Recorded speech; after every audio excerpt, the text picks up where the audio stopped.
Hello my dear students, आप लोग का मेरे यूट्यूब चैनल में बहुत बहुत स्वागत है। मैं उम्मीद करती हूँ आप लोग स्वस्थ होंगे, मस्त होंगे, पढ़ाई लिखाई में व्यस्त होंगे। नवरात्रि, दशहरा, सारे फेस्टिवल बीतते जा रहे हैं। अब आपका दीपावली है, वो भी बीत जाएगा। ऐसे ही साल जाते हैं आते हैं, फेस्टिवल आते हैं जाते हैं, हम जहाँ थे वहीं के वहीं रह जाते हैं।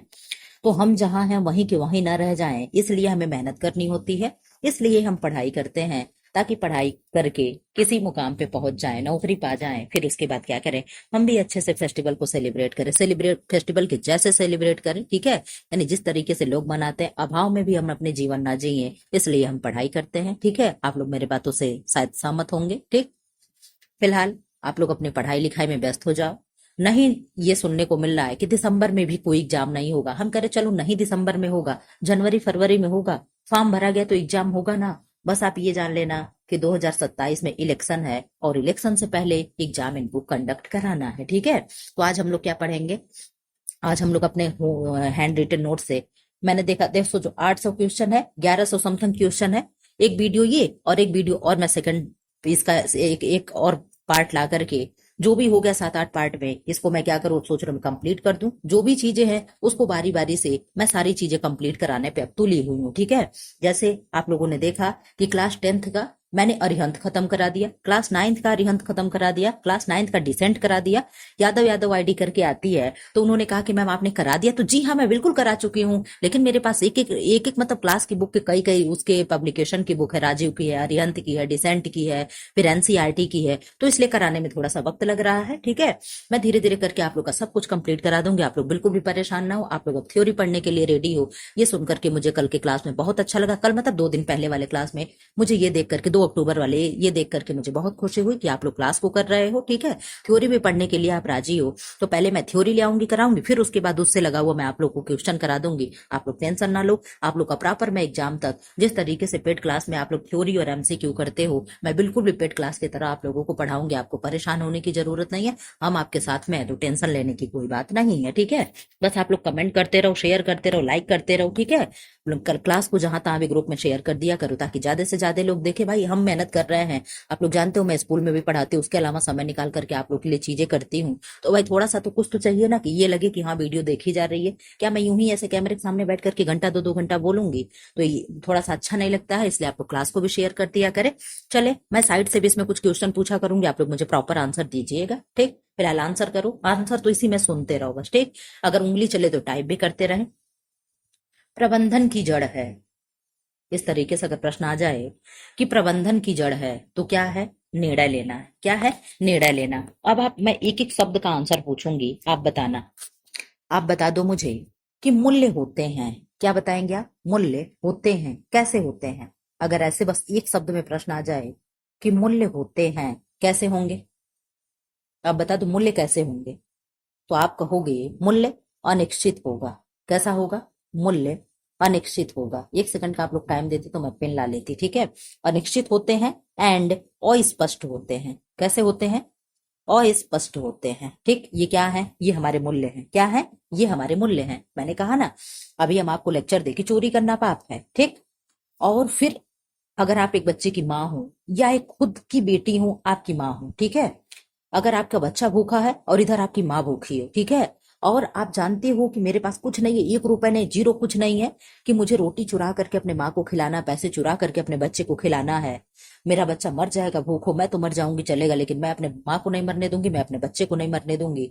अगर ये वाली भाव आपके अंदर आ जाए, तो क्या आप चोरी करने नहीं जाओगे। तो मैं बिल्कुल जाऊंगी मैं चोरी करने। अगर आप चोरी करने नहीं जाती हो, तो यही समाज आपको फूक करके खत्म कर देगा, एक एक ताना मार मार करके खत्म कर देगा। अरे बड़ी हरिश्चंद्र की औलाद बन रही थी, इनका बच्चा इनके सामने मर गया, इनकी माँ इनके सामने मर गई, एक रोटी नहीं चुरा पा रही थी, दो पैसे नहीं चुरा पा रही थी खिलाने के लिए। तो यही क्या है, तो ये मूल्य हमारे बदलते रहते हैं। लोग तरह तरह की चीजें अपने हिसाब से लोग कन्वर्ट करते रहते हैं। इसलिए अगर ऐसे प्रश्न आ जाए कि मूल्य होते हैं, तो मूल्य क्या होंगे, तो आपने कहा मूल्य अनिश्चित होते हैं एंड अस्पष्ट होते हैं। कैसे होंगे, मूल्य अनिश्चित होते हैं एंड अस्पष्ट होते हैं, ठीक। अब एक शब्द में मैं पूछ रही हूं, लक्ष्य होते हैं, लक्ष्य होते हैं। आप बता दो लक्ष्य कैसे होते हैं। गोल, गोल आपके कैसे होंगे। तो आपने कहा मैम गोल हमारे यथार्थ होते हैं, क्या यथार्थ होते हैं। ठीक है, कैसे होंगे? यथार्थ होंगे, वो स्पष्ट होंगे। कैसे होंगे? यथार्थ होंगे, वो स्पष्ट होंगे। ठीक है, यानी इसमें कोई भी फरेब नहीं होगा, एकदम सच्चा होगा और स्पष्ट होगा, एकदम क्लियर होगा। हमारा गोल है, हमें टीजीटी करना है, हमें पीजीटी करना है, कुछ एलटी करना है। हमारा गोल निश्चित है ना कि हमें टीचर बनना है। क्यों? हमारा गोल कंफर्म है कि हमें टीचर बनना है, और टीचर बनने के लिए या तो हम एलटी करेंगे, या तो हम पीजीटी करके जाएंगे, या तो हम टीजीटी करके जाएंगे। लेकिन मेरा गोल क्या है? मेरा गोल अंततः टीचर बनना है। क्या है? अंततः मेरा लक्ष्य क्या है? कि मुझे टीचर बनना है। तो मेरा गोल क्या है? यथार्थ है, वो स्पष्ट है। ठीक है, आप समझ गए होंगे लक्ष्य कैसा होगा। लक्ष्य यथार्थ, वो स्पष्ट होता है। बहुत छोटे छोटे प्रश्न, आप चाहें तो कहीं नोट डाउन भी कर सकते हैं। अब आप बता दो, स्तर होते हैं, स्तर होते हैं, कैसे होंगे? स्तर होते हैं, कैसे होंगे? तो स्तर तुलना का आधार होता है। स्तर से क्या करते हैं? व्यक्ति की तुलना करते, कहते हैं ना, अरे तुम्हारे और उसके स्टेटस में बहुत अंतर है, कहाँ वो और कहाँ तुम। ये वाली बातें सुने कि नहीं सुने आप लोग? सुने होंगे, समाज में आप लोग भी रहते हो तो ये सारी चीजें आप लोग भी सुने होंगे। कहते हैं ना, कहाँ राजा भोज कहाँ गंगू तेली। ठीक है, गाना माना भी है शायद, तो ये चीजें आप भी जानते होंगे। कहते हैं, अरे भाई हमारी तुम्हारी कौन सी बराबरी है, अरे कहाँ आप उनकी बातें कर रहे हो भाई, वो राजा दई ठीक है और हम भिखारी।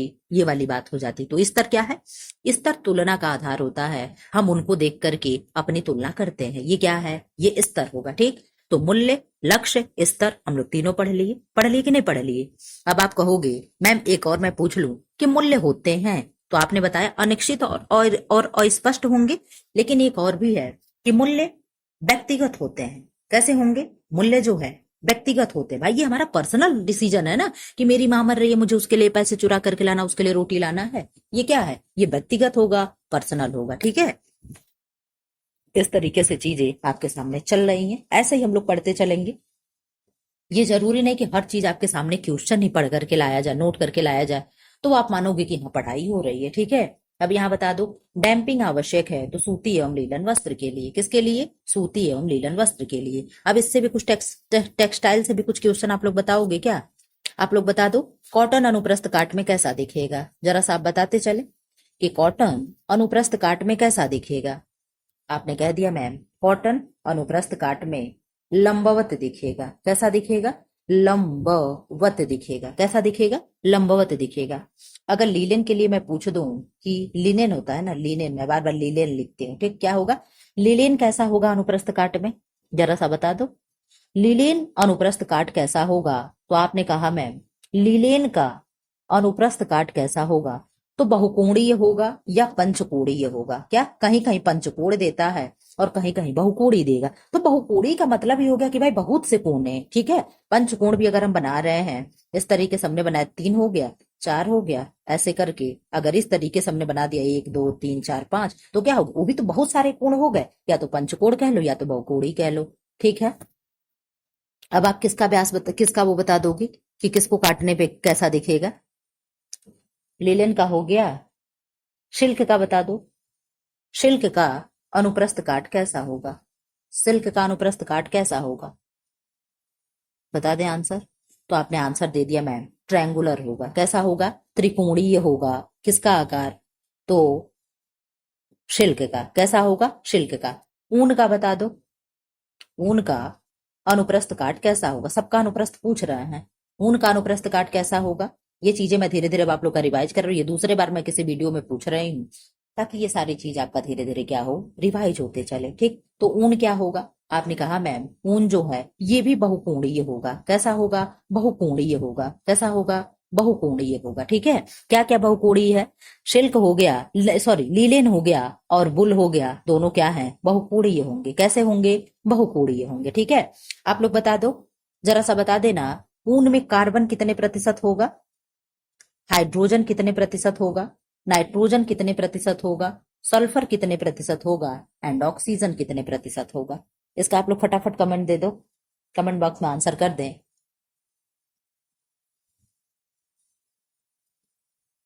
आप आंसर कर दिए होंगे कि मैम कार्बन होगा 49%। कितना होगा? 49%। नाइट्रोजन होगा 16%, जो याद आएगा पहले मैं उसे लिख लूंगी। हाइड्रोजन होगा 7%। 4% आप जानते हो सल्फर होता है। ऑक्सीजन होगा मैम 23 से 24%। ठीक है, ये क्या हो गए, ये वून का स्ट्रक्चर हो गया, ये चीजें इसमें पाई जाती हैं। ठीक है, अब आप लोगों से मैं कुछ पूछ ले रही हूँ और जरा सा बता दो, जरा सा आप कुछ बता दें, आप बता दें कि एनसीपीसीआर क्या है। एनसीपीसीआर, एनसीपीसीआर क्या है, एनसीपीसीआर किससे संबंधित है। एनसीपीसीआर तो आप जानते हो बहुत अच्छे से कि बाल अधिकार से संबंधित है। अगर कोई चाहे तो एनसीपीसीआर का फुल फॉर्म भी बता सकता है क्या, अगर कोई चाहे तो एनसीपीसीआर का फुल फॉर्म भी बता सकते हैं। ठीक है, अब आप चलो अपने क्वेश्चन पे चलते। हाँ, एक एक चीज और बता दो, माइक्रोजेल्डोल टेस्ट किसमें होता है। माइक्रोजेल्डोल टेस्ट, माइक्रोजेल्डोल टेस्ट, माइक्रोजेल्डोल टेस्ट किसमें होता है। तो आपने बताया मैम प्रोटीन में होता है। कहाँ होगा, प्रोटीन में होगा। ठीक है, क्या होगा, माइक्रोजेल्डोल टेस्ट। इसी का एक और नाम होता है माइक्रोकैल्डोल टेस्ट। ठीक है, इसी का नाम क्या है, कोई कैल्डोल कहता है, कोई जेल्डोल कहता है, तो क्या होगा, माइक्रोकैल्डोल टेस्ट भी कहाँ होगा, तो प्रोटीन में होगा। ठीक है, अब हम लोग अपने क्वेश्चन पे आ जाते हैं। फटाफट करके हमें क्वेश्चन आप लोग का खत्म करना। हैंड रिटन नोट वाली भी जो बुक है हम इसे भी कंप्लीट करना चाह रहे हैं कि ये मेरे पास ना रहे कि अभी ये भी बचा, ये भी बचा, ये भी बचा है। मैं सोच रहा हूँ मेरे पास जितना भी मैटर है, मैंने जो भी तैयारी किया, जो भी नोट्स बनाए, जो भी किताब है, जो भी कॉपी है, मैं सब आप लोगों को सुपुर्द कर दूं, ताकि आप लोग अपनी तैयारी प्रॉपर करते रहे। ठीक है, कैसा लगेगा तरीका जरूर आप लोग बताना। ठीक है, फिलहाल आप आंसर करें, आंसर तो आपको करना नहीं, बस सुनते जाना है। अब तक आंसर मैंने पूछ लिया। प्रबंध प्रक्रिया के प्रथम चरण है तो क्या है, प्लानिंग है। क्या है, प्लानिंग है यानी योजना है। प्रबंध प्रक्रिया का अंतिम चरण क्या है, तो मूल्यांकन है, इवेल्युएशन है। आप लोग इसका चरण बता दो क्या क्या। अच्छा, नीचे दिया हुआ है, चलो। प्रबंध प्रक्रिया के चरण है, क्या है, पोस, POC पोस क्या है, P for planning, O for organisation या ऑर्गेनाइजिंग। ठीक है, ऑर्गेनाइजिंग, C फॉर कंट्रोलिंग और E फॉर इवेल्युएशन। यही क्या है, पोस हो गया। ठीक है, योजना, आयोजन, नियंत्रण, मूल्यांकन। ठीक है, अब यहाँ पे डेफिनेशन है, आप लोग बताते चलना कौन क्या कहा है। गृह व्यवस्था, चलो मैं यहाँ पे ढक ले रही हूँ, आप बताना, अब बताना। गृह व्यवस्था एक व्यावहारिक विज्ञान है, किसने कहा है। व्यावहारिक विज्ञान गृह व्यवस्था को किसने कहा। तो आप आंसर दे रहे हो, क्या आंसर दे रहे हो, वेरी गुड, आपने आंसर दिया मैम, पोटजिन ने कहा। किसने कहा है, पोटजिन ने कहा। Very good, very nice answer. गृह प्रबंध को संस्कृति की जड़ किसने कहा।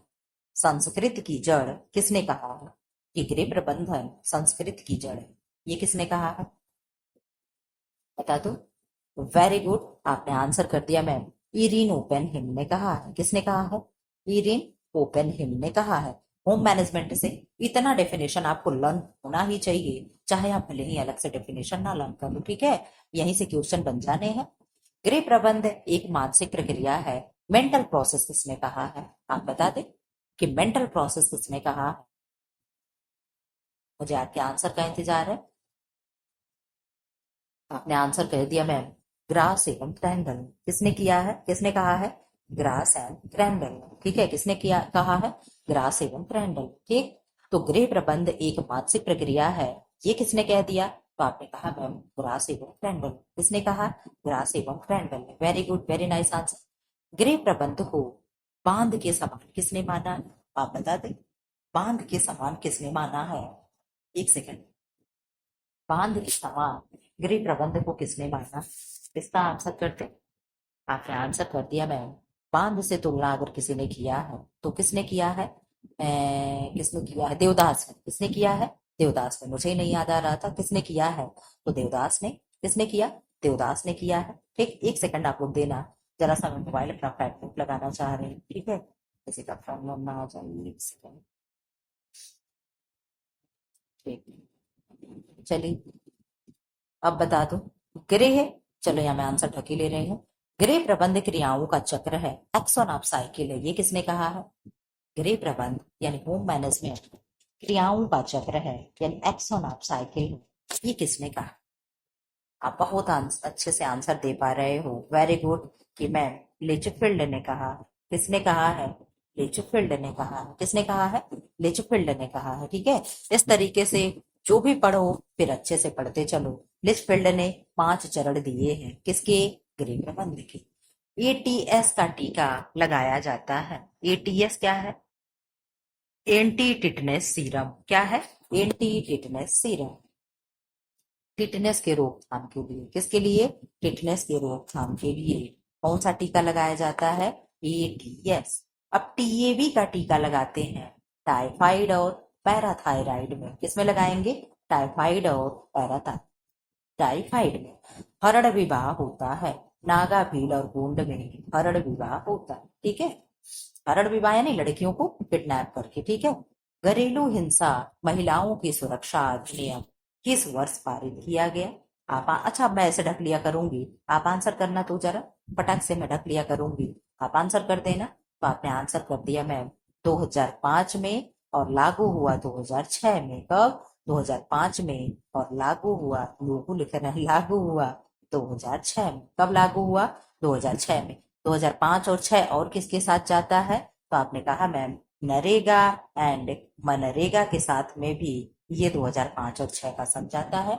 आप लोगों को याद आ रहा है कि नहीं आ रहा? इस तरीके से चीजें को रिलेट करते पढ़ते चलो, तभी चीजें आएंगी। ठीक है, प्रजनन मूलक परिवार का वर्गीकरण किसने प्रस्तुत किया? तो आपने आंसर कर दिया, क्या कर दिया कि मैम ऑप्शन नहीं दे रही हो, आंसर थोड़ा टफ हो जा रहा है, चलो मैं छोड़ दे रही हूँ। आपने कहा मैम वार्नर ने दिया है। किसने दिया है? वार्नर ने दिया है। जन्म मूलक और प्रजनन मूलक सिद्धांत यानी वर्गीकरण परिवार का इन्होंने ही किया है।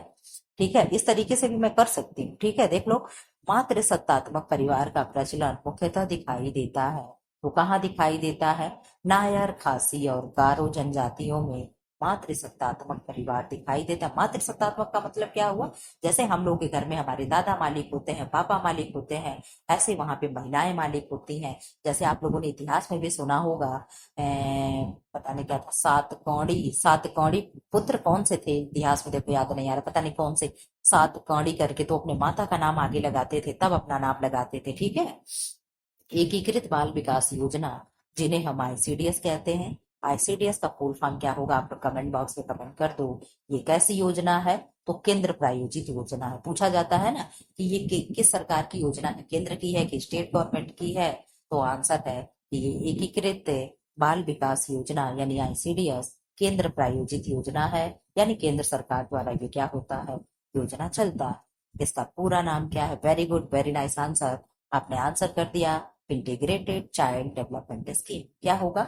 Integrated child development scheme. ठीक, आईसीडीएस लॉन्च हुआ, कब हुआ? 2 अक्टूबर 1975। दिन आज ही का है, लेकिन सर मुझे नहीं मालूम। आप लोगों को वीडियो भले ही नेक्स्ट दिन मिल रहा है, लेकिन मैं 2 तारीख को क्लास स्कूल गई, वहां से गांधी जयंती मनाई, और बना करके वहां से मैं 11-12 बजे तक समथिंग आ गई। ठीक है, 11 ने 11 से पहले ही थोड़ा सा आ गए थे। उसके बाद आए, फिर आप लोगों का खाना उना खा करके फिर मैं क्लास शुरू कर रही हूँ। ठीक है, मैं डेट भी बता देती हूँ किस डेट में आपका क्लास शुरू कर चले, भले ही नेक्स्ट डे, लेकिन शूट जिस दिन होता है मैं बता देती हूँ। आप लोग कमेंट बॉक्स में कहते हो कि मैम आप लाइव क्यों नहीं पढ़ाती हैं? आप बताओ, लाइव के लिए मेरे पास टाइम है। रिकॉर्ड तो ऐसे मान लो जब मुझे मिलता है समय, मैं रात को रिकॉर्ड कर लूँ, अपना नींद बर्बाद करके मैं कहीं से भी समय निकाल करके क्लास रिकॉर्ड कर लूँ। लेकिन क्या लाइव के लिए वहां पे रहना पड़ेगा? किस समय मैं रहूंगी अब बता दो। अब मेरा स्कूल 9:30 से और 3:30 हो गया है, बताओ मुझे कहाँ टाइम मिलेगा? मैं कब लाइव क्लास कराऊं? स्कूल के भी कुछ काम होते हैं, घर के भी मेरे काम होते हैं, मेरे अपने पर्सनल भी काम होते हैं। क्या मैं यही करती रहूंगी? अब 3:30 बजे के बाद वहां से छुट्टी होगी, मेरे स्कूल के बगल में क्रॉसिंग है, तो वहां पे अक्सर ये हो जाता है कि ट्रेन आई हुई है, वहां पे घंटों घंटों वेट करना कभी कभी पड़ जाता है। कभी कभी चलो ठीक है 10-5 मिनट में ही क्रॉसिंग खुल जाती है, लेकिन कभी कभी आप लोग मानोगे नहीं, एक ही साथ 6-6 ट्रेनें निकल जाती है, तो वहां पे मुझे देर हो जाती है। तो आते आते घर तो मुझे फिर 4:30 हो जाएगा। तो मैं बताऊं कब मैं क्लास शूट करूंगी, कब करूँ? तो मेरे पास लाइव के लिए फिलहाल इस समय टाइम अभी नहीं है। हाँ, कभी भविष्य में भगवान ऐसी व्यवस्था करेंगे, मैं भी डिजिटल ब्लैक बोर्ड वगैरह लगवा लूंगी, तब मैं अच्छे से लाइव आऊंगी आप लोगों के सामने। ऐसे ही पढ़ लिया करो, ऐसे भी तो लाइव वाली फील आती है। मैं क्या आपको जवाब नहीं देती हूँ बताओ? अब जो चीज बस ये है कि मैं मुंह से बोल के नहीं दे पाती हूँ, लेकिन टाइप करके तो हर चीज का जवाब दे लेती हूँ ना। तो इसके लिए प्लीज अभी मुझे माफ कर दें, लाइव क्लास नहीं चल पाएगा। आप लोग मेरी भी मजबूरी को समझो। लाइव क्लास भाई लोग चला देते हैं, जो लोग पढ़ाते हैं दिन भर घर पे रहते हैं, चलो ठीक है, वो लोग पेड पेड क्लास चला रहे, ये भी होगी। लेकिन एक क्लास ऐसा भी मैं जानती हूँ, जो मैं खुद भी टीचर है, मेरे ही साथ वो भी परीक्षा क्वालिफाई कर रही है, तो वो लगाती, शाम को 5 और 6 बजे उनका रेगुलर क्लास आता है, मैं भी जानती हूँ। तो वो चला ले रही भाई, उनका पहले से डिजिटल ब्लैक बोर्ड है, सारी चीजें तो ठीक है, 40-50 मिनट आके ब्लैक बोर्ड के सामने खड़ी हो गई, सारी चीजें शेड्यूल कर रखी। लेकिन मेरे साथ अभी ऐसा नहीं है ना, कोई मेरा स्टूडियो रूम है ना कुछ है, तो मेरे लिए थोड़ी सी समस्या, प्लीज आप लोग समझे। तो आंसर होगा आईसीडीएस लॉन्च हुआ 2 अक्टूबर 1975 को। आईसीडीएस किस मंत्रालय के अंतर्गत कार्य करता है? तो महिला एवं बाल विकास के मंत्रालय के अंतर्गत कार्य करता है, ठीक है। आईसीडीएस के तहत कार्य करने वाली योजनाएं: आंगनबाड़ी, प्रधानमंत्री मातृ वंदना योजना, राष्ट्रीय कृषि योजना, किशोरियों के लिए योजना, बाल संरक्षण परियोजना, पोषण आहार अभियान। ये सब क्या है? आईसीडीएस के तहत कार्य करने वाली योजना है। आईसीडीएस का उद्देश्य है 0 से 6 वर्ष के बच्चों का पोषण और स्वास्थ्य की स्थिति में सुधार करना, धात्री माताओं का संपूर्ण ध्यान रखना।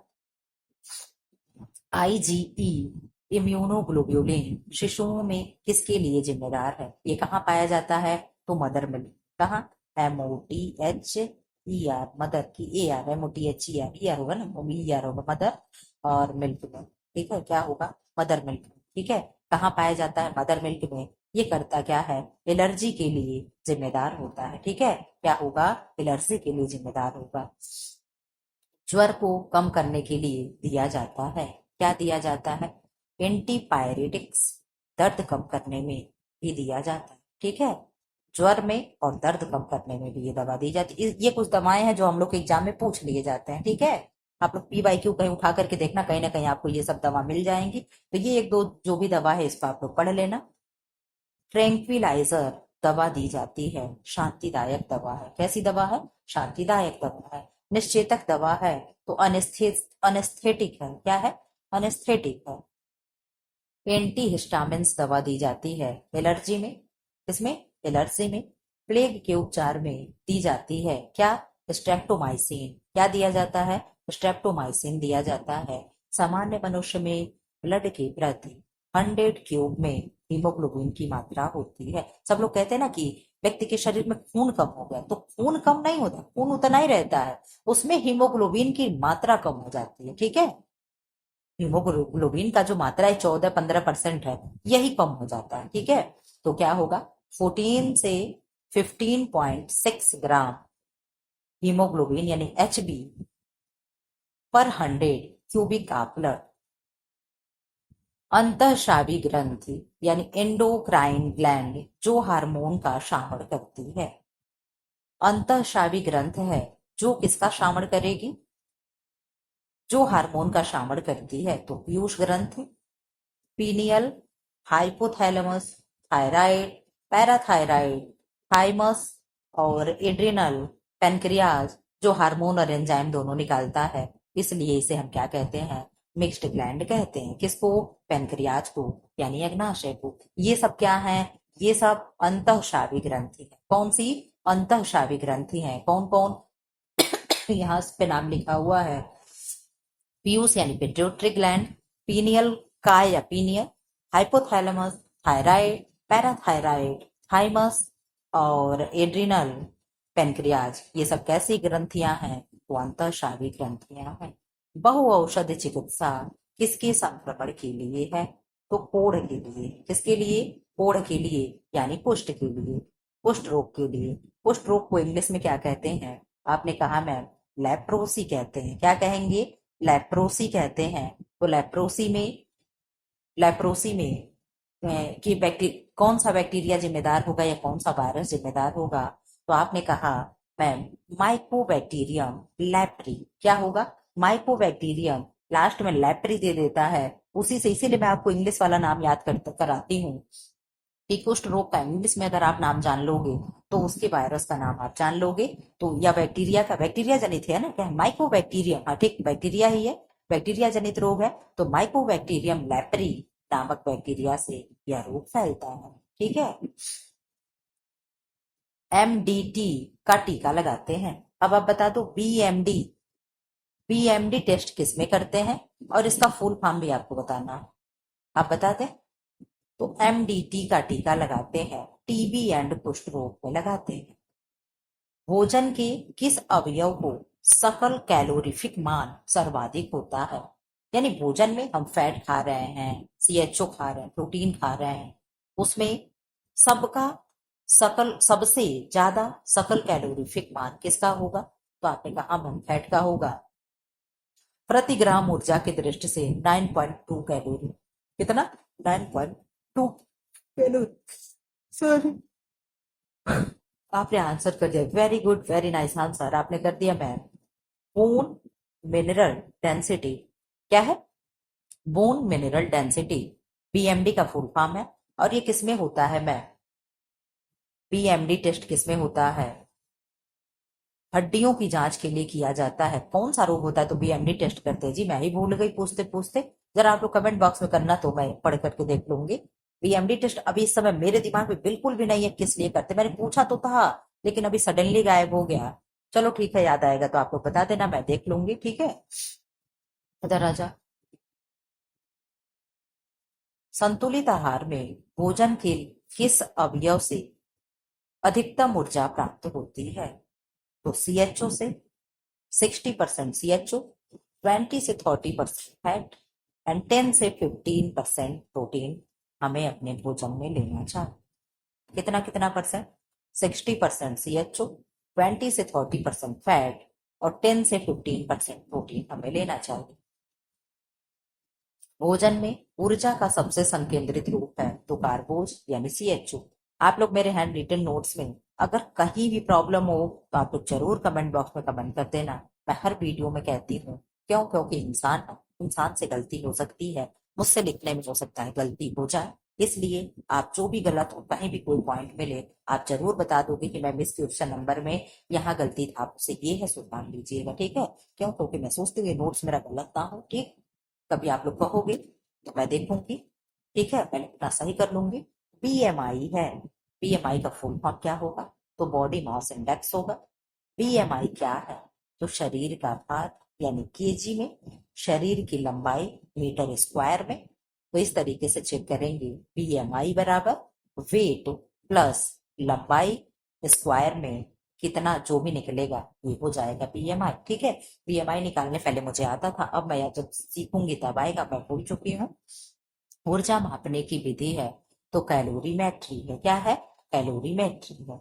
हमारे में तत्व, हमारे में हमूर, देखो क्या मैंने लिखा है, हमूर आहार में, हमारे आहार में सर्वाधिक मात्रा में पाया जाने वाला तत्व है तो क्या है? प्रोटीन, ठीक है। क्या है? प्रोटीन, ठीक। यहाँ कुछ अलग नहीं लिखा हुआ इस प्रश्न में, पता नहीं तो कुछ अलग ही डाउट टाइप लग रहा है, चलो इसे छोड़ देना। शरीर में वसा की अतिरिक्त मात्रा संचित रहती है तो कहाँ स्टोर होता है? हमारे शरीर में फैट की अतिरिक्त मात्रा कहाँ स्टोर होता है? तो आपने कहा मैं एडिपोज टिश्यू में। एडिपोज टिश्यू क्या होता है मैं? हम लोगों के हाथ पे कहा जहां कहीं भी पहले ऊपर क्या होती, पतली सी एक परत स्किन होती है, उस पतली सी स्किन की जो लेयर होती है उसके नीचे से जो भी मांस आपके हाथ में मोटा मोटा आता है, यही क्या होता है? एडिपोज टिश्यू होता है। क्या होता है? एडिपोज टिश्यू होता है। शरीर के लिए ऊर्जा का सबसे संघनित रूप है तो क्या है? फैट। क्या है? फैट है। शरीर के लिए ऊर्जा का सबसे संघनित रूप क्या है? तो आपने कहा मैं फैट है। क्या है? फैट है, ठीक है। एटवाटर प्रणाली का उपयोग किया जाता है। एटवाटर प्रणाली क्या है पहले तो ये बता दो। खाद्य पदार्थों में उपस्थित ऊर्जा को मापने के लिए एटवाटर प्रणाली का यूज करते हैं। आप लोग नेट पे सर्च कर लेना कि एटवाटर प्रणाली है क्या, इसका कार्य क्या है, एक बार आप खुद से सर्च कर लोगे तो आपको चीजें भूलोगी नहीं। खाद्य पदार्थों में ऊर्जा के माप हेतु कैलोरी शब्द का सर्वप्रथम प्रयोग किया। आप लोग बता दो। खाद्य पदार्थों में ऊर्जा के मापन हेतु कैलोरी शब्द का सर्वप्रथम प्रयोग किया है तो आपने कह दिया मैम एंटोनी लेवाइजर ने किया है। किसने किया है?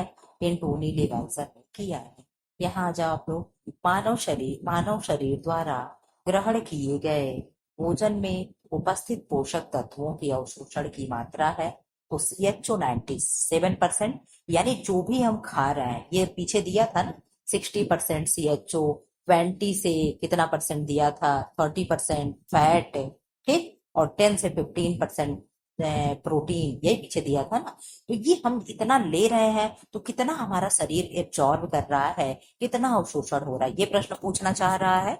तो CHO 97% एब्जॉर्ब हो जाता है, फैट 95% एब्जॉर्ब होता है, एंड प्रोटीन 92% एब्जॉर्ब होता है। तो सबसे कम क्या एब्जॉर्ब हो रहा है? Protein, then fat, then CHO। इस तरीके से आप याद रखिएगा।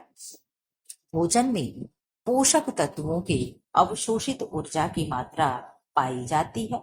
तो बॉम्ब कैलोरी मीटर या एट वाटर ब्राइट फैक्टर या बेनेडिक्ट ऑक्सी कैलोरी मीटर, यानी इन तीनों से आप लोग नोट करके रख लेना, तीनों एक जगह ऐसे इकट्ठा, bomb calorimeter, Atwater Bryant factor और बेनेडिक्स ऑक्सी कैलोरी मीटर, इन तीनों से हम क्या मापते हैं?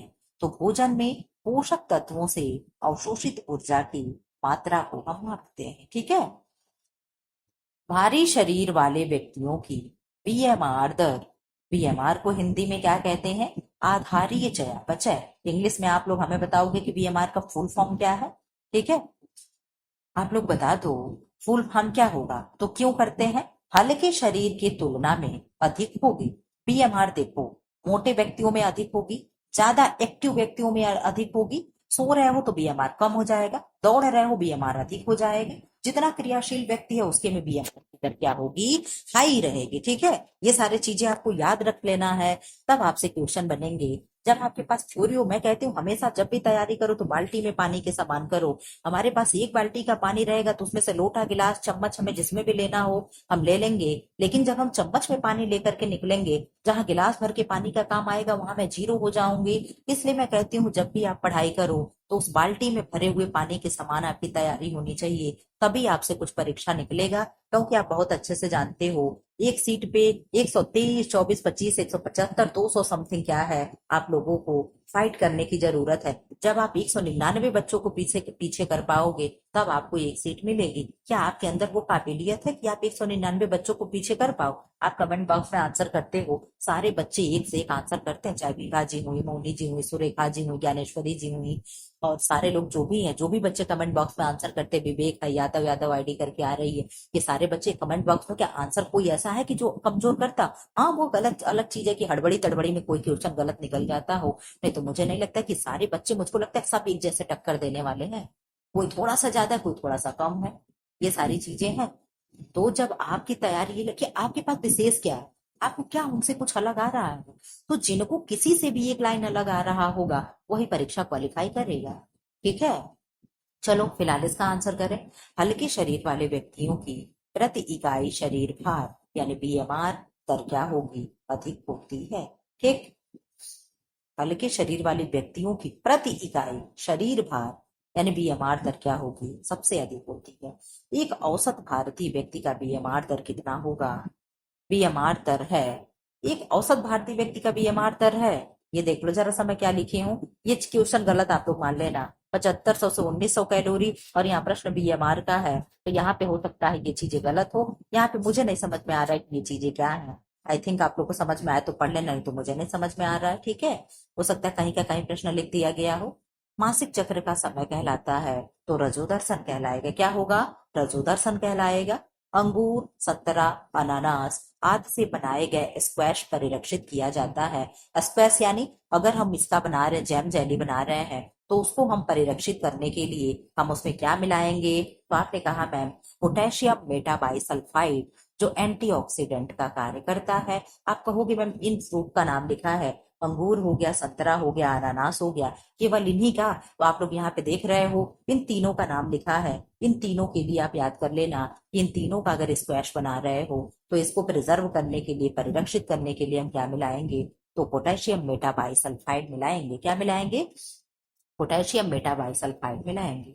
परिपक्वता के दौरान फाइलोजेनेटिक फाइलोजेनेटिक फंक्शन यानी कार्य का उदाहरण है बैठना और चलना। क्या होगा? बैठना और चलना। आर्बो नहीं सॉरी आर्टेमिनिस आर्टेमिसिनिन आर्टिमिसिनिन, इस तरीके से देखो इंग्लिश में भी लिखा है, दवा दी जाती है तो मलेरिया में दी जाती है। किसमें? मलेरिया में। ये जो भी मैंने दवा का नाम यहाँ नोट किया है, आप लोग दवा का नाम नोट कर लेना। ये सारे दवा कभी कभी पूछे जाते हैं एग्जाम में, इसलिए मैंने ये सारे जानते हो जितना भी मैंने नोट किया सब PYQ है, कहीं ना कहीं किसी न किसी एग्जाम में पूछे गए हैं।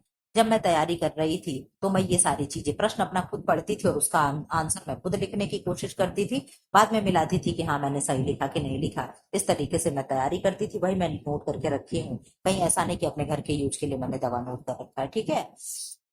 रोटा वायरस इन्फेक्शन के क्या लक्षण है? तो पेट दर्द होगा, बुखार होगा एंड खांसी होगी, ठीक है। PPI क्या है? PPI पल्स पोलियो टीकाकरण, पल्स पोलियो यूमिनाइजेशन क्या होगा? पल्स पोलियो यूमिनाइजेशन कार्यक्रम कब और किसके प्रयासों से शुरू हुआ? तो WHO के प्रयास से शुरू हुआ। कब शुरू हुआ मैम? 1995 में। कब शुरू हुआ? 1995 में। भारत को WHO ने कब पोलियो मुक्त घोषित किया? ऐसा प्रश्न बन जाए कि इंडिया पोलियो मुक्त कब हुआ? किसने किया? तो WHO ने किया। कब किया? तो 2014 में किया। जरा सा आप लोग मुझे बता दो, बहुत दिन हो गया रिवाइज किए हुए, कि WHO की स्थापना कब हुई थी और किस डेट को हुई थी? फटाक से आप लोग बता दो। और WHO का फुल फॉर्म भी साथ में बता दो, मैं जान जाऊं कि हाँ चीजें पूरी नहीं है, सब दिमाग में चल रहा है। Very good, very nice answer. आपने कह दिया मैम 7 अप्रैल 7 अप्रैल 1948 को WHO की स्थापना हुई थी। Very good, very nice answer. इसीलिए मैम 7 अप्रैल को वर्ल्ड हेल्थ डे मनाते हैं। क्या? वर्ल्ड हेल्थ डे मनाते हैं। Very good, very nice answer. विश्व स्वास्थ्य दिवस इसीलिए हम 7 अप्रैल को मनाते हैं, ठीक है। ये भी आपको चलो याद है। WHO का एक फुल फॉर्म बचा है, बता दो। तो आपने कह दिया मैम WHO का फुल फॉर्म होगा वर्ल्ड हेल्थ ऑर्गेनाइजेशन। क्या होगा? Organization. World Health Organization WHO का फुल फॉर्म है। Very good, very nice answer. इस तरीके से हम लोग चीजें क्या है थोड़ा बहुत साइड साइड में रिवाइज भी करते चलते हैं। भारत में चेचक उन्मूलन कार्यक्रम कब शुरू हुआ? तो 1962 को NSEP। अभी NSEP क्या है जरा सा आप खोज लेना, ठीक है। 1977 में भारत को चेचक मुक्त किया गया। कब? यहाँ पे तो क्या क्या प्रश्न है, भारत में चेचक उन्मूलन कार्यक्रम कब शुरू हुआ? और यहाँ पे प्रश्न है कि 1977 में भारत को चेचक मुक्त घोषित किया गया। ऊपर क्या था? आपने कहा मैम ऊपर पोलियो मुक्त घोषित किया गया तो 2014 में, लेकिन 1977 में क्या किया गया? चेचक मुक्त हमें कर दिया गया। इस चीज को आप याद रखना। या इस तरीके यहाँ पे याद करने को आपको मैं ट्रिक बताऊं, 7 2 बार दिया है और यहाँ च 2 बार दिया है। इस तरीके से भी आप कुछ को रिलेट कर सकते हो कि 777 लास्ट में और शुरुआत में डबल च है। ऐसे भी कुछ चीजें को रिलेट किया जा सकता है। दिमाग को बेवकूफ बना करके चीजें अच्छे से याद होती हैं। सती प्रथा निषेध अधिनियम 1829 में किसके प्रयास से शुरू हुआ? तो आपने कहा मैम राजा राम मोहन राय के प्रयासों से शुरू हुआ। कब शुरू हुआ? आप लोग जानते हो जब अपने ऊपर पड़ती है तो लोग बहुत एक्टिव हो जाते हैं। इनके भाई की देहांत हो जाती है और इनके भाभी को पकड़ करके, अपने भाभी को बहुत मानते थे, अपने भाभी को माँ के समान मानते थे। तो जब इनकी माँ समान भाभी को ले जा करके सती होने के लिए वहां पे बैठा दिया जाता है आग में, मुझे पूरा याद नहीं, आप लोग जानना तो बताना। शायद इनकी भाभी को सती कर दिया जाता है क्या? क्यों? शायद सती कर दिया जाता है कि नहीं? तो उसी के दौरान, मतलब उसी समय से इन्होंने फिर सती प्रथा को क्या किया, इन्होंने ठान लिया कि हम ये चीजें करेंगे। फिर उन्होंने अधिनियम पारित कर दिया, सती प्रथा निषेध अधिनियम 1829 में। किसके प्रयासों से? तो राजा राम।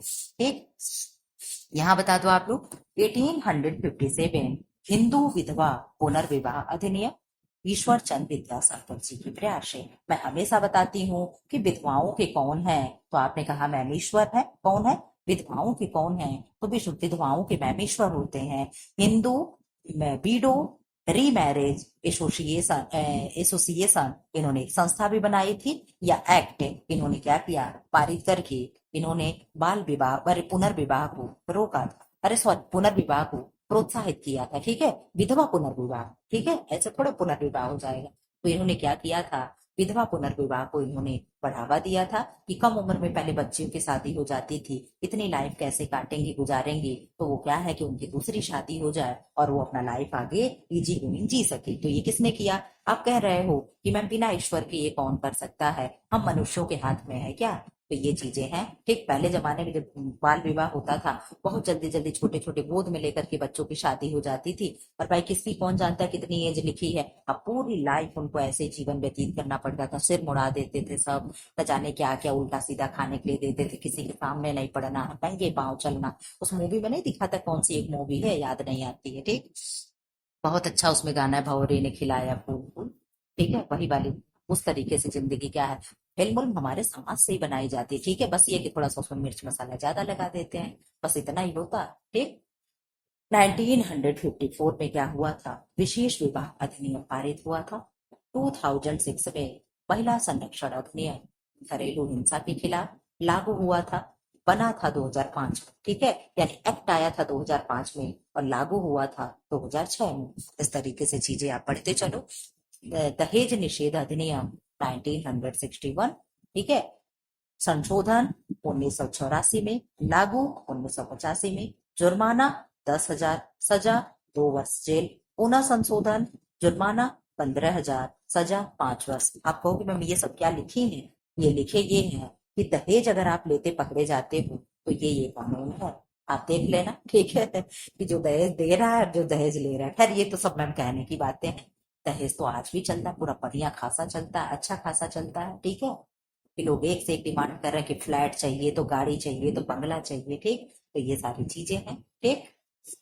तो ये तो ना समाज से गया न जाएगा, ये दुनिया की बहुत बड़ी सच्चाई है कि ना ये गया न जाएगा, ठीक है। बस कापी किताब में तुम लोग लिख लो कर लो, उससे चीजें हम मान लेंगे तो ये चीजें नहीं सही है, ठीक है। तो क्या है, दहेज निषेध अधिनियम लागू हुआ 1961 में, संशोधन हुआ 1984 में, लागू हुआ 85 में, ठीक। फिर जुर्माना 10,000 सजा और 10,000 रुपए का और सजा 2 साल जेल। फिर पुनः संशोधन हुआ तो उसमें जुर्माना 15,000 रुपए और 5 साल की सजा हो गई, ठीक। अब इधर आ जाओ, तरल पूरक भोज्य पदार्थ यानी लिक्विड सप्लीमेंट्री फूड 5 से 6 माह के बच्चे को दिया जाता है। दूध हो गया, जल हो गया, फलों का रस हो गया, सब्जियों का सूप हो गया।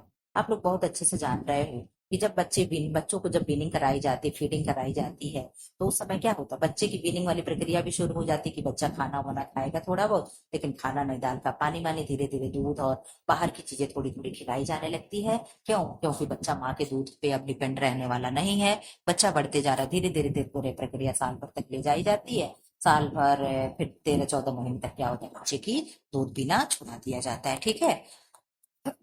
अर्ध ठोस भोज्य पदार्थ सेमी सॉलिड सप्लीमेंट्री फूड 7 से 8 माह, उबला आलू, मसली हुई सब्जी, आधा उबला अंडा, साबूदाना दाल चावल खिचड़ी, और ये सब खिलाते खिलाते फिर धीरे धीरे क्या होता है, दूध छुड़ाने के तरफ उसको ले जाते हैं, ठीक। अब यहाँ देख लेना, ठोस पूरक भोज्य पदार्थ solid supplementary dietary supplementary food 9 से 10 माह, कड़े बिस्कुट, मठरी, कड़े फल, सीका डबल रोटी, ये सब क्या है, बच्चे को दिया जाता है। देखो मैंने कितने अच्छे से लिखा है, सारी चीजें आप भी कहीं ना कहीं नोट डाउन करके रख लेना, ठीक है। पार्ट 2 ने जन्म से 30 मिनट यानी या जन्म से 10 मिनट भी कहीं कहीं दिया होता है। ये आया था 2021 में, कब आया था, 2021 में। आप लोग मेरा नोट्स देखोगे ना तो 2021 के पेपर में से बहुत से क्वेश्चन इसमें सिमिलर हैं। आप कहोगे मैम पेपर देख करके बनाई है, तो जी नहीं, तैयारी करने के बाद ये पेपर नहीं है, तैयारी करने के दौरान का ये मेरा नोट्स होता, ठीक है। तो इसको बिल्कुल भी नहीं कोई सोचेगा कि अरे नहीं नहीं उसी में से देख करके लिख ली होंगी। भाई पास हो गए परीक्षा तो फिर इतना मेहनत करने की क्या जरूरत है, क्यों? ये है कि नहीं है? आप अगर नौकरी पा जाओ, मैं कहूँ इस तरीके से 1200 क्वेश्चन मुझे लिख के दे दो, आप कहोगे मैम अपना आप घर पे रहिए, हमें नहीं मतलब है, हमारा काम हो गया, बात खत्म, आप अपना उधर ही पढ़िए पढ़ाइए, हम नहीं लिखेंगे। तो ऐसा नहीं है, तब तो मेरे अंदर ये भी नहीं था कि मैं आपको पढ़ाऊंगी, कि मैं ऑनलाइन क्लास चलाऊंगी, मैं आपको पढ़ाऊंगी, ऐसा तो मेरे अंदर तब कुछ था भी नहीं। तो ये पहले की नोट्स है, ठीक है। नियोनेट क्या होगा, जन्म से 30 दिन के समय को हम क्या कहते हैं, नियोनेट कहते हैं। क्या कहते हैं? नियोनेट कहते हैं। अब आप यहाँ बता, मिनारकी क्या होता है, मीनार क्या होगा या मीनारकी क्या होता है, लिखा होता है इस तरीके से CHI ची होता है लेकिन पढ़ा की जाता है। तो मीनारकी क्या होगा, तो आपने कहा मैम रजो दर्शन को ही हम मीनार्की कहते हैं। मीनार्की होता है, थैलार्की होता है, ये सारे शब्द होते हैं, ठीक है। 13 से 15 ईयर यानी 13 से 15 ईयर कि गर्ल्स को ये चीजें होती हैं। मासिक चक्र की शुरुआत, अब तो ये 13 जो है ना, अब इसको 11 कर देना चाहिए, ठीक है। 11 से 13, ठीक। बहुत बच्चियां जा रही हैं तो 11 तक जा रही हैं, उसके बाद से तो हमको लगता है कि बहुत रेयर केस में होंगी जो 12-13 टच कर रही हैं, ठीक है। क्या है मीनोपॉज? मीनोपॉज क्या है? रजोनिवृत्ति 45 से 50 है, अंडाणु निर्माण बंद हो जाता है। ये क्या है? एज के साथ जैसे जैसे एज बढ़ती जाती है उस तरीके से क्या होता है मीनोपॉज। पॉज मतलब रुकना, कहते हैं ना 1 सेकंड का पॉज ले लें, 1 सेकंड का पॉज ले लें, पॉज करके देख लीजिए, कहते हैं ना हम लोग, वीडियो रोक रोक करके देख लेना, पॉज करके देख। तो यही क्या हो गया कि रजो मतलब आपने ऊपर देखा, रजो मतलब सेम चीजें थी। मीनो मीनो यानी रजे रजो, ठीक है।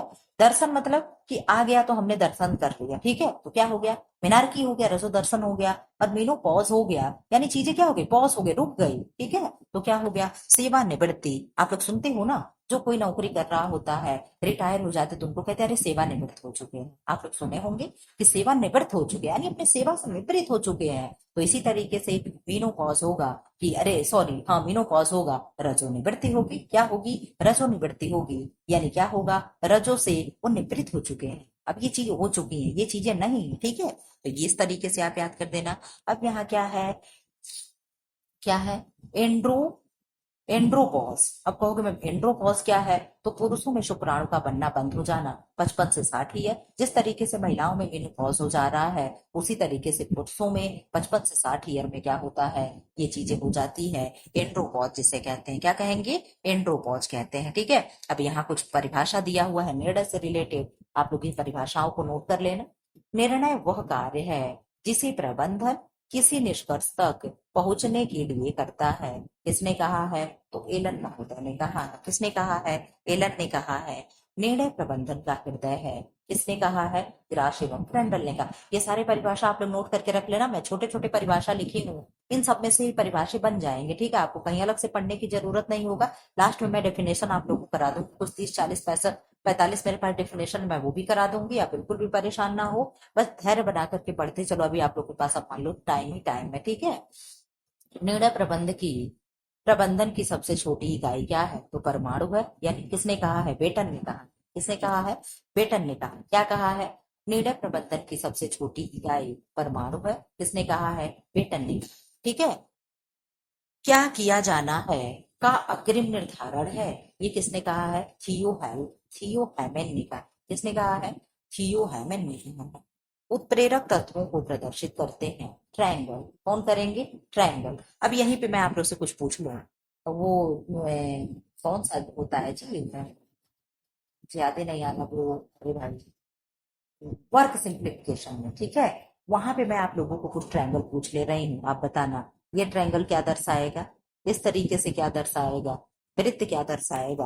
आंसर कर दे फटाफट। ये जितने भी तरीके के ट्रायंगल हैं आप इनको बता दो कि ये सब ट्रायंगल क्या दर्शाते हैं, बता देना जरा। आप लोग टाइप करते रहो, मैं टाइम दूंगी क्योंकि आपको टाइप करने में समय लगेगा, ठीक है। मैं जानती हूँ आपको टाइप करने में समय लगेगा, आप इसका आंसर नहीं दो लेकिन मुझे चाहिए, ठीक। इसका आंसर आप करते हैं कि इसका आंसर क्या होगा, उसमें क्या क्या चीजें आती हैं, क्या क्या चीजें दिखाई जाती हैं, ठीक है। ट्रायंगल है तो इसका मतलब क्या है,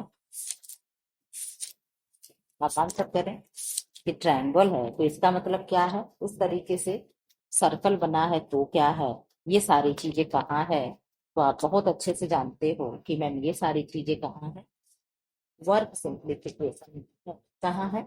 वर्क सिंप्लीफिकेशन में है। Very good, very nice answer. आपने कह दिया मैम त्रिभुजाकार बना है तो ये क्या है? काम में बाधा। क्या है? काम में बाधा उत्पन्न करना, ठीक है। एक बार मैं फिर से क्लीन कर दूं, अब बताना।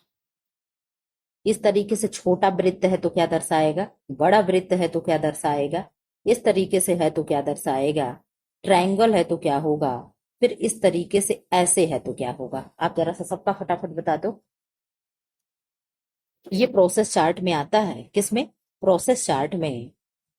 प्रोसेस चार्ट में प्रत्येक क्रियाओं का अध्ययन करते हैं तो जो छोटा वृत्त है क्या दिखाएगा, एक से दूसरे स्थान पर गति करना, यानी यहां से यहां पर जाना, ठीक है, एक से दूसरे स्थान पे गति करना। बड़ा वृत्त क्या होगा, खड़ा होकर के काम करना, क्या होगा, खड़ा होकर के कोई भी काम करना। इस तरीके से बना है तो क्या होगा, निरीक्षण होगा, क्या होगा, हम निरीक्षण कर रहे हैं किसका, गुणात्मक और मात्रात्मक, क्वालिटेटिव एंड क्वांटिटेटिव, यानी क्या है, गुणात्मक और मात्रात्मक हम निरीक्षण कर रहे हैं।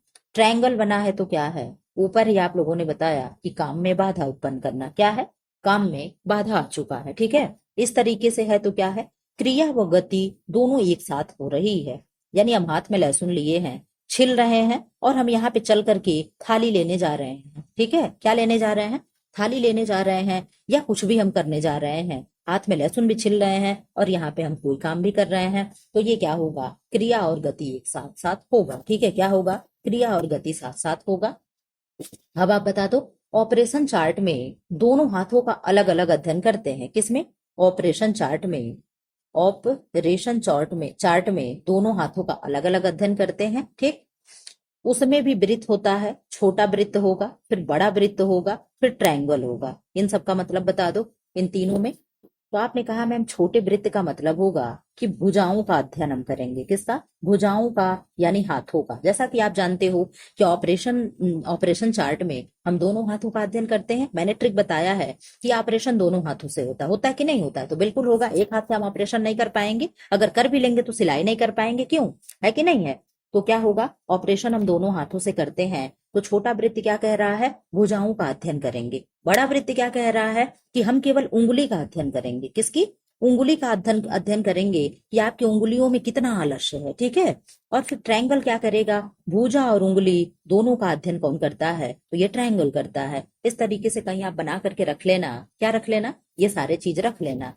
मल्टीमैन चार्ट क्या है, एक साथ कई लोग कार्य करते हैं। मल्टी मतलब भी बहुत हो गया ना, क्या हो गया, MULTY, मल्टी मतलब भी क्या होगा, बहुत सारे लोग हो गया। तो मल्टीमैन चार्ट यानी एक साथ बहुत से लोग मिलकर के कार्य करते हैं, उन्हें क्या कहते हैं, मल्टीमैन चार्ट कहते हैं, ठीक। इस तरीके से अगर ट्रायंगल बना हो तो आप धुलाई में क्या समझोगे, किसका मतलब क्या है। इस तरीके से ट्रायंगल बना है या कट हो गया है, तो आप धुलाई में क्या मतलब समझोगे। मैं बहुत सी चीजें आप लोग का जब मैं नेट वाला सीरीज कराई थी उसमें से सब मैं ट्रायंगल करा चुकी हूँ कि इन सब का मतलब क्या है। तो धुलाई में अगर कपड़े पे ये वाला टैग लगा है तो आप कहोगे मैम ब्लीच करना है, क्या है, ब्लीच करना है, इसका मतलब होगा कि ब्लीच करना है। और अगर इस तरीके से ट्रायंगल बना हुआ है और इस ट्रायंगल में ऐसे कट लग गया है तो इसका मतलब होगा कि मैम ब्लीच नहीं करना, क्या होगा, ब्लीच नहीं करना है। ये सारी चीजें आपको याद करके चलना है, क्या करना है, याद करके चलना है। जरा सा TMU का फुल फॉर्म बता दे, तो TMU का फुल फॉर्म बता दे, TMU क्या है। और आप बता दो एक सेकंड का कितना भाग होता है, एक सेकंड का कितना भाग होता है। Very good, very nice answer, आपने आंसर कर दिया मैम। टाइम मेजरमेंट यूनिट, क्या होगा, time measurement unit, very good, very nice answer.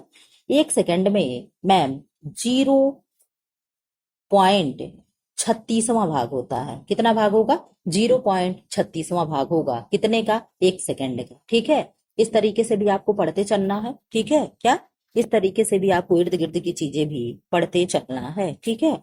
जरा सा आप बता दो, लगे हाथ मुझे कुछ और क्वेश्चन दिख गया है, या कह लो यूं कह ले मुझे याद आ गया है। आप बता दो टोटल ग्लाइकोजन हमारे यहाँ कितना होता है। वेरी गुड, आपने बता दिया 550 ग्राम। कहाँ कहाँ कितना स्टोर होता है, जरा सा ये भी बता दे लगे हाथ।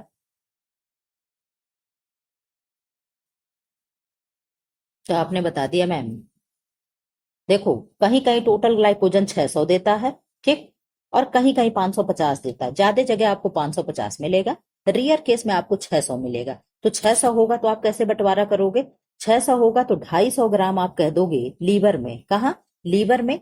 और 350 ग्राम आप कहाँ कह दोगे, मसल्स में, यानी मांसपेशियों में। और अगर 500 होगा तो हम कैसे बंटवारा करेंगे, तो 500 होगा तो 200 ग्राम हम लीवर में कर देंगे और 350 ग्राम हम कहाँ कर देंगे, तो मसल्स में यानी मांसपेशियों में कर देंगे, ठीक है। इस तरीके से आपको चीजें, जो भी चीजें हो, जो भी पॉसिबल हो सकता है कि ये नहीं ये चीजें हो सकती है, तो हमें उसको भी जान करके चलना है क्यों? क्योंकि ऑप्शन बेस हमें आंसर करना होता है, हम अपने जिद पर अड़ करके आंसर नहीं कर सकते हैं, ठीक है, कि ये नहीं हम यही करेंगे, ये नहीं हम यही करेंगे। तो इस तरीके से करोगे तो आप सफल नहीं हो पाओगे। कहते हैं ना कि जैसा देश वैसा भेष, जिस तरीके से जो चीजें हो हमें उसी तरीके से लोगों को हैंडल करना होता है, ठीक है। फिलहाल आओ हम लोग अपने आंसर पे आए, जहाँ पे पढ़ रहे थे वहां हम लोग पढ़ते चले। इधर उधर की चीजें हो गई, ठीक है। मुझे याद आ जाता है, मैं सोचती चल भी पूछ लेते भी पूछ लेते। ये चीजें मुझे लगता है अच्छी चीज है, आप लोगों को पसंद अच्छा लगता है कि नहीं लगता है। तो उत्प्रेरक तत्वों को प्रदर्शित कर सॉरी सॉरी सॉरी सॉरी उत्प्रेरक तत्वों को प्रदर्शित करते हैं तो ये triangle.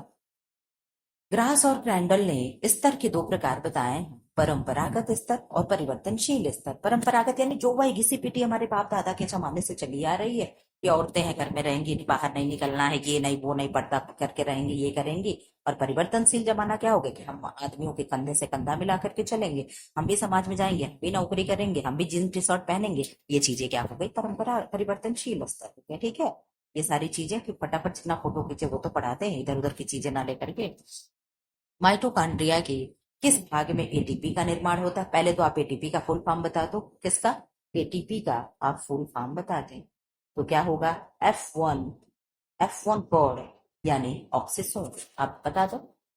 Very good, very nice answer, आपने बता दिया। एडिनो ट्राइफास्फेट क्या होगा? Adeno triphosphate, very good, very nice answer. Krebs चक्र की क्रिया संपन्न होती है तो कहाँ होती है?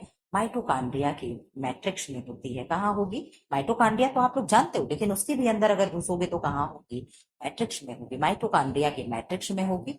यौनावस्था लैटिन भाषा की प्यूबर्टी शब्द से लिया गया है। किससे लिया गया है? प्यूबर्टी शब्द से लिया गया है। शिशु अवस्था में अधिकांश भार वसा में वृद्धि से होता है। क्यों होता है? अधिकांश भार क्यों होगा? तो उसके अंदर फैट की जब वृद्धि होती है तो व्यक्ति का भार, शिशु का भार क्या होता है? किस अवस्था में? शिशु अवस्था में बढ़ा हुआ होता है। नवजात के भोजन में जोड़ा गया ठोस भोजन कहलाता है। तो आप बहुत बार ये प्रश्न पढ़ चुके हो, क्या कहलाएगा? विपोष्ट कहलाएगा। क्या कहलाएगा? विपोष्ट कहलाएगा। सेलुलोज की एक अणु का निर्माण होता है 30,000 ग्लूकोज अणुओं से। सेलुलोज की एक अणु का निर्माण होता है। आप लोग देख लो, आप लोग कहते हो ना, हम लोग सीएचओ पढ़ते हैं, ठीक, सीएचओ पढ़ते हैं, इसके 3 फॉर्म होते होते हैं ना, क्या होगा? मोनो होगा, डाई होगा एंड पॉली होगा, होगा ना। तो ये सेलुलोज क्या है? यही पॉली है। क्या है? सेलुलोज यही पॉली है। आप कहोगे मैं मोनो में कौन कौन है, तो मोनो में 3 आते हैं। कौन कौन आता है? GFG। और डाई में कौन आता है? 3 आता है इसमें भी, SML। अब आप कहोगे मैम GFG क्या हो गया? ग्लूकोज हो गया, फ्रक्टोज हो गया एंड गैलेक्टोज हो गया। क्या हो गया? ग्लूकोज हो गया, फ्रक्टोज हो गया, देन ग्लूकोज, फ्रक्टोज एंड ग्लाइकोज हो गया, ठीक है, मैं भी भूल जाती हूँ, ठीक है। और सुक्रोज हो गया, माल्टोज हो गया, SML एंड लैक्टोज हो गया। क्या हो गया? सुक्रोज हो गया, माल्टोज हो गया एंड लैक्टोज हो गया।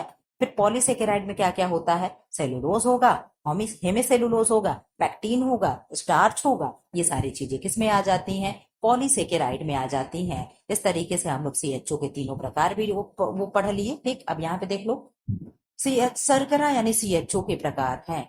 मोनोसेकेराइड, ओलिगोसेकेराइड, ओलिगो के ही डाइसेकेराइड एंड ट्राइसेकेराइड हो जाते हैं, फिर पॉलीसेकेराइड होता है, ठीक है। पॉलीसेकेराइड 10 अणुओं से अधिक, ठीक।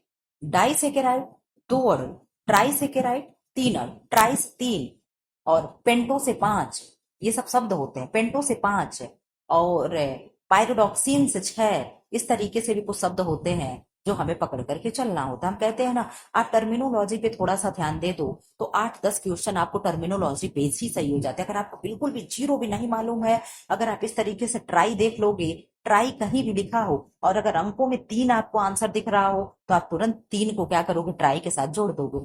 डाई अगर कहीं दिया है, इस तरीके से अगर कहीं डाई दिया हो, अगर डाई आपको 2 दिख रहा है तो आप डाई को तुरंत कर दोगे। मोनो लिखा है तो मोनो अगर 1 दिख रहा हो कहीं तो आप जोड़ दोगे तो सही हो जाएगा। इस तरीके से हमें कुछ टर्मिनोलॉजी पे भी वर्क करना होता है। आप लोगों को मैं हमेशा बताती हूँ कि हिपेट अगर लिखा हो कहीं, हिपेट, तो अगर इस तरीके से हिपेट लिखा हो तो आप क्या सब, हिपेट सही नहीं लिखा है, लेकिन अगर हिपेट लिखा हो तो आप क्या जोड़ोगे? हिपेट से कहाँ आप ले जाओगे? जरा सा कमेंट बॉक्स में करना तो मैं देख लूं आप जान रहे हो। रीनल लिखा हो तो आप क्या समझोगे? रीनल। हिपेट लिखा हो तो आप क्या समझोगे? जरा सा आप बता दो। तो आपने very good, very nice answer आपने कहा मैम।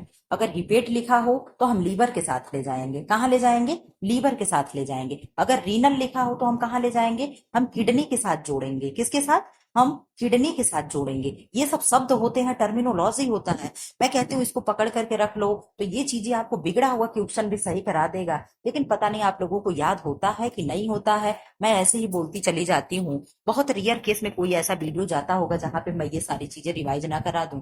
हर 10 दिन 12 दिन पे मैं ये सारी चीजें आप लोग को रिवाइज कराती रही। जहां जहां ऑस्टियो दिखा है वहां वहां पे आपको हड्डी से चीजें जोड़ लेनी चाहिए। आपको बोन सीधे सीधे नहीं दे, अगर बोन दे देगा तो आप जान ही जाओगे। ऑस्टियो अगर लिखा हो तो आपको हड्डी से चीजें जोड़ ले जानी चाहिए। ऑस्टियो मलेशिया, ऑस्टियोपोरोसिस, ये सारी चीजें क्या है। ऑस्टियो मलेशिया तो खैर आंख वाले हो गए कि नहीं, osteo Malaysia, osteoporosis, osteo Malaysia नहीं, ये इसी से होगा, ठीक है। तो क्या होगा, ये सारी ऑप्थेल्मोलॉजी, ये सारी चीजें अगर दे दे तो आपको इन सारे टर्मिनोलॉजी को भी पकड़ करके क्वेश्चन सही करना चाहिए, ठीक है। मैं हमेशा कहती हूँ आप ये सारी चीजें सीखते रहो, पता नहीं सीखते हो कि भगवान जाने। आरोपण का अर्थ है, तो क्या होगा आरोपण का अर्थ, निषेचित अंडाणु का गर्भाशय में आरोपित होना क्या कहलाता है, आरोपण कहलाता है। माँ के दूध में फैट का नाम जो नर्वस सिस्टम के विकास में महत्वपूर्ण है, यहाँ पे देख लो क्या दे रहा, माँ के दूध में फैट का नाम, अच्छा मतलब उस फैट का क्या नाम है जो नर्वस सिस्टम के विकास में महत्वपूर्ण भूमिका निभाता है। एक बार फिर से प्रश्न को समझ लो, जब मैं ही नहीं समझ पाई तो आप क्या समझोगे। माँ के दूध यानी मदर मिल्क में उस फैट का नाम बताओ, किस फैट का मैम, उस फैट का नाम बताओ जो फैट नर्वस सिस्टम के में महत्वपूर्ण भूमिका निभाता है। अब आप, आई थिंक आपको प्रश्न समझ में आ गया होगा। अब आप आंसर करें। तो आपने कहा मैम पीएचए, ये पीएचए क्या है, तो पेरिफेरल हर्ट एक्शन, क्या होगा, पेरिफेरल हर्ट एक्शन, ये क्या है, ये नर्वस सिस्टम है। ये वो फैट है जो नर्वस सिस्टम के विकास में महत्वपूर्ण भूमिका निभाता है। इस तरीके से आपको पढ़ते चलना है। यहाँ आ जा, नई परिस्थितियों में समायोजन की योग्यता ही बुद्धि है, किसने कहा है, तो स्टोन ने कहा है। जायगोट का पोषण मिलता है, किस जायगोट को पोषण मिलता है, तो जीव द्रव्य से मिलता है, किसके मिलता है, जीव द्रव्य से मिलता है। लॉ ऑफ रेजी रेजिम बैलेंस, समानता का सिद्धांत यह बताता है कि बुद्धिमान माँ बाप के संतान बुद्धिमान होते हैं, भाई ये तो सब लोग जान रहे हैं। लॉ ऑफ वेरिएशन यानी विभिन्नता का सिद्धांत, वंशानुक्रम के सिद्धांत के अनुसार बुद्धिमान माँ बाप की संतान बुद्धिहीन भी हो सकती है। ये क्या है, लॉ ऑफ वेरिएशन है, ठीक है, यानी विभिन्नता का सिद्धांत है।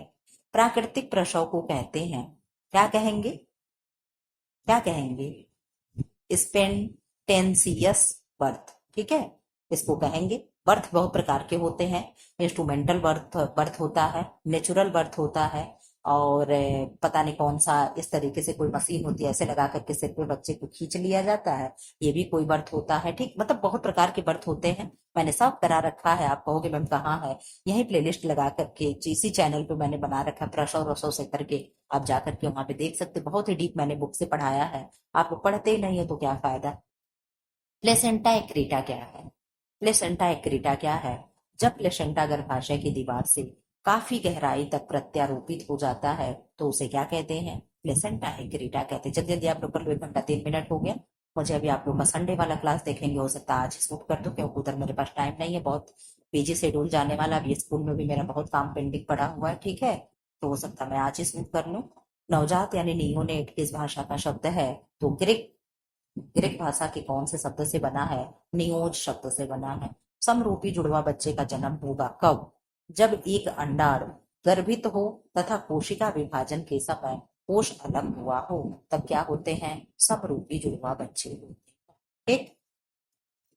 जब सिर शरीर के अनुपात में काफी छोटा होता है तो उसे हम क्या कहते हैं, माइक्रोसिफेली कहते हैं, यानी शरीर के अनुपात में काफी छोटा होगा, क्या, सिर, और एक कोई आकार होता है जिसमें सिर खूब बड़ा होता है, शरीर छोटा होता है, वो क्या होगा आप लोग बताओगे, वो क्या होगा आप बताएंगे, आप बताना तो जरा।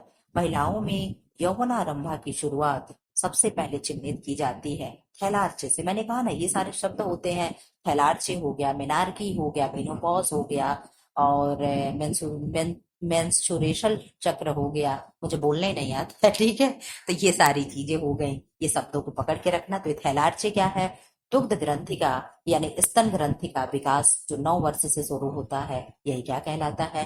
थैलार्चे कहलाता है। ठीक है, इधर आ जाओ आप लोग। यौनारंभ विकास क्रम में महिलाओं का क्रम क्या है? देखो, थैलार्चे, मेनार्की, परवचे यानी जननांगों पर बालों का उगना क्या होता है? परवचे होता है। ठीक है, ये सारे आपको टर्मिनोलॉजी को नोट करके रख लेना, जल्दी कहीं आपको पढ़ने को नहीं मिलेगा, लेकिन है कि खोज खोज कर हम लिखे थे। क्रिस्टलाइज्ड संबंधित है, अनुभव, अधिगम तथा वातावरण संबंधी कारकों पर आधारित एक सामान्य योग्यता है। विकास की सबसे जटिल अवस्था कौन सी होती है? तो किशोरावस्था होता है, एडोलसेंस होता है। क्या होगा?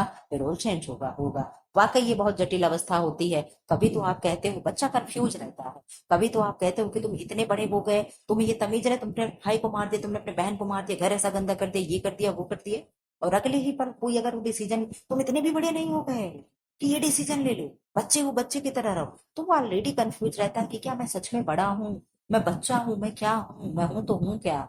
ये सारी चीजें क्या है उसके अंदर चलती रहती है, वो अपने से ही लड़ता रहता है। संवेग व्यक्ति की उत्तेजित दशा है। किसने कहा है? तो वुडवर्थ महोदय ने कहा है। स्पेक्ट्रोफोटोमीटर समस्त इनऑर्गेनिक तत्व होगा। सोकोलेट एपारेट्स क्या है? तो तेल है। HPLLC क्या है? रेटिनॉल है। मफल फर्नेस क्या है? तो लोहा है। अब बताओ ये क्या है? इस तरीके से कहीं मैच दिया होगा, मैंने नोट करके रख लिया। PCA ब्रांच्ड चैन अमीनो एसिड से भरपूर आहार दिया जाता है हेपेटिक इंसेफेलोपैथी में। इसमें हेपेटिक इंसेफेलोपैथी में। अब यहाँ हिपैट देख रहे हो आप? हिपैट मतलब कहाँ आप चले जाओगे? लीवर। कहाँ जाओगे? ये लीवर से संबंधित कोई चीज होगा। ठीक है। बैरिसिस, बैरिसिस का मतलब क्या हुआ? बढ़ी हुई शिराएं। क्या होगा? बढ़ी हुई शिराएं। पैरास्थीसिया क्या होगा? हाथ पैर का शून्य हो जाना। एस्फिक्सिया क्या होगा? O2 की कमी हो जाना। हाइपरकैलेमिया क्या होगा? रक्त में पोटेशियम की अधिकता। और हाइपोकैलेमिया हो जाए तो रक्त में पोटेशियम की कमी। जब हाइपो होता है तो कमी होता है, हाइपर होता है तो चीजें अधिक होती हैं। ये भी आपको टर्मिनोलॉजी है, ये भी पकड़ करके रखना है। एन्यूरिया क्या है? पेशाब बिल्कुल भी ना। क्या होगा? एन्यूरिया होगा। सीलियक क्या होगा? ग्लूटेन फ्री डाइट देते हैं। टाइफाइड में तंतु, अब ये तंतु क्या हो गया? ब्रिक फेल होना यानी प्रोटीन।